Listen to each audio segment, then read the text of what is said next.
On taking on a legacy project or contributions, where do you start? Now, if I was building a chateau and my YouTube channel was about the renovations of the chateau, where would I start? Basement? Roof? One of the rooms? Figure out the architecture, design? Okay. Where is it that you start? That was a question I asked myself a number of years ago, and I came up with, I'm going to have to work with my glasses first, and there's a metaphor there, and then I'm going to have to figure out my ifs. What do I want to improve, focus, and strengthen? And that led me to something that's amazing as a really great contributor to you setting up your legacy story. And then from there was a really bold question that I asked myself. And it's the same question I'm going to ask you here in a short bit.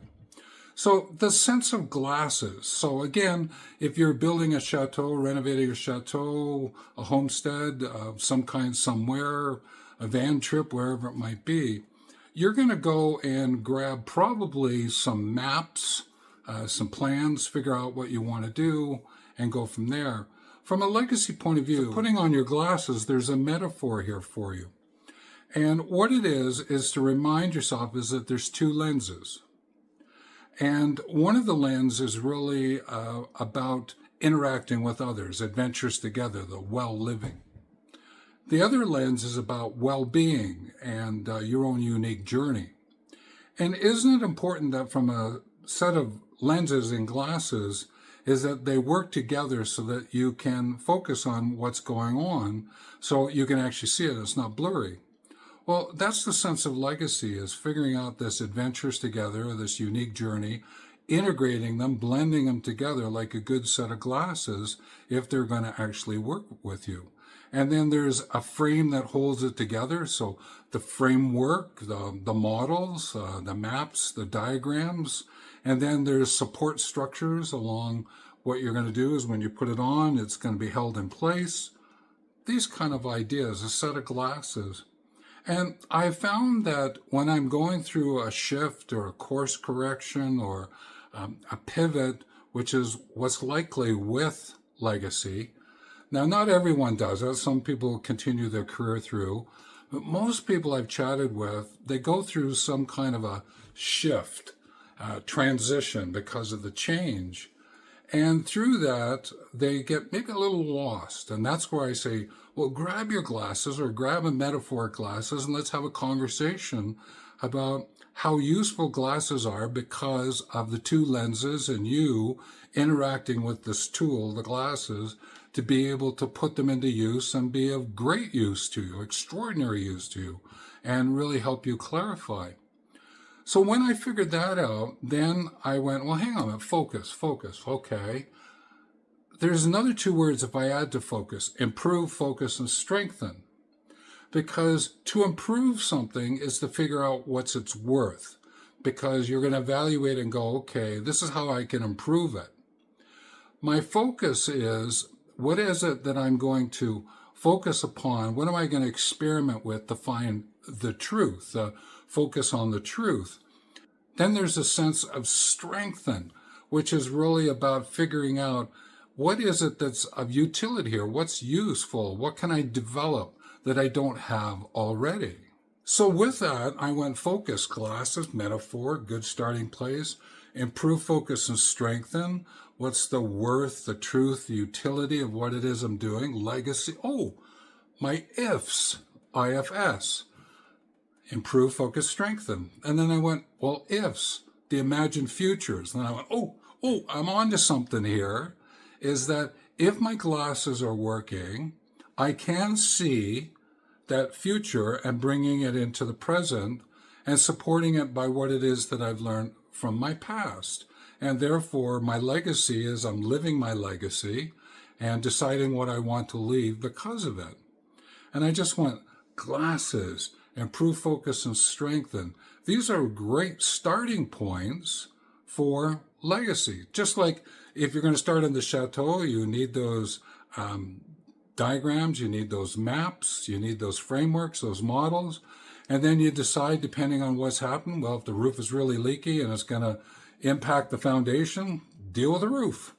If you're going to clean up one of the rooms so you can live in it, clean up one of the rooms so you can live in it. There are decisions that get made along the way. And I just went, well, this is wonderful. And then I said, okay, if my ifs, what is my intention then of my legacy?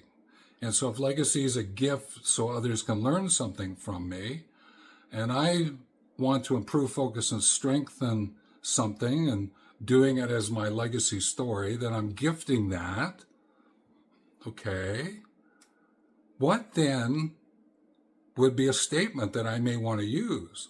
And this is where I caught on to one of the easier ways, simpler, deeper ways in which to take a look at what people talk about as life purpose is the following. Use a statement like, I, whatever the action is, the verb, who's your audience that you want to interact with, what I want to move them, what do I want them to transition? So I went, if I go, I guide, I celebrate, I instruct, I teach. These are educator words. And I went, hang on a minute. Is not my legacy story, my intention, what some people call purpose, is really about educating them about something, my gift, so that they can learn something from me?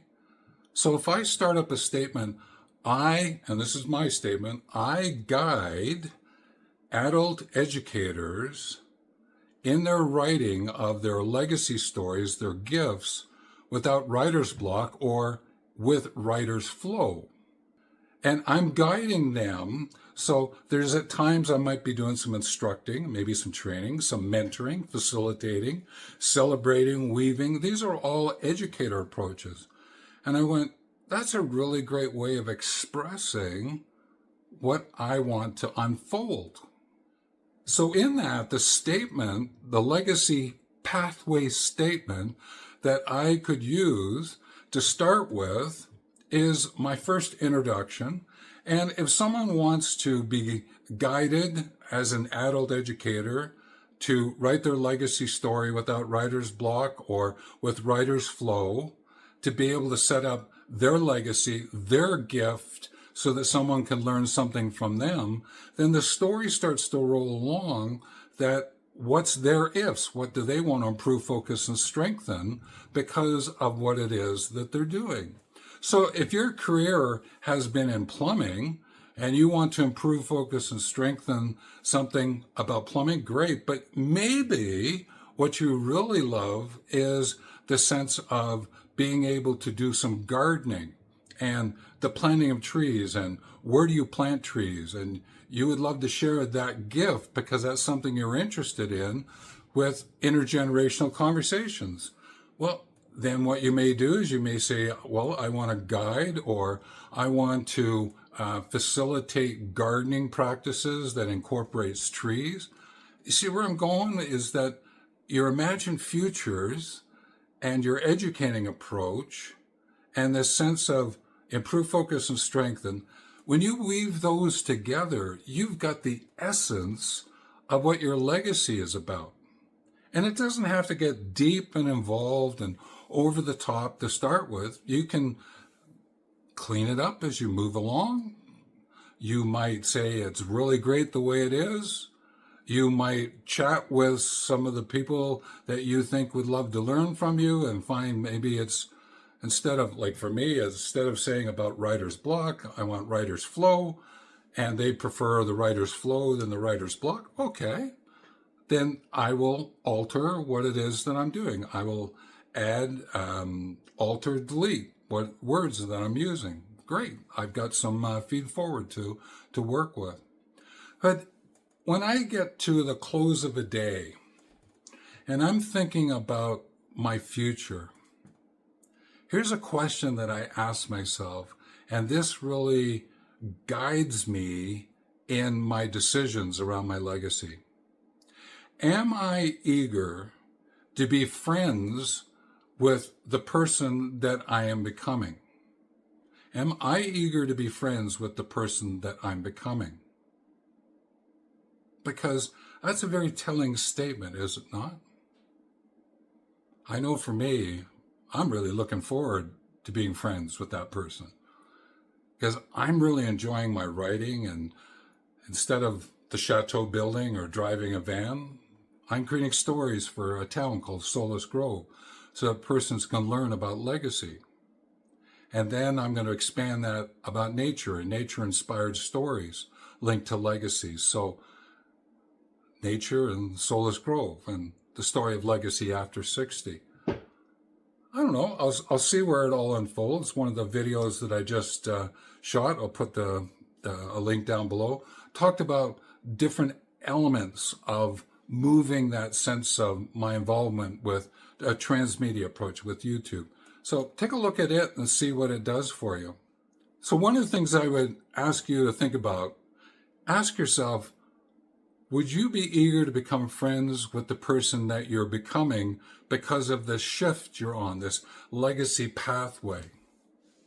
And then give yourself some time, some space, grab your journals and say, hey, listen, what's my glasses about? Metaphorically or real? What's my ifs? What do I want to improve, focus, and strengthen? And see where you end up. See where your pathway takes you. What stones, path stones, are you creating for yourself? Again, down below, comments are appreciated. Let us know where you're going, and we can learn together.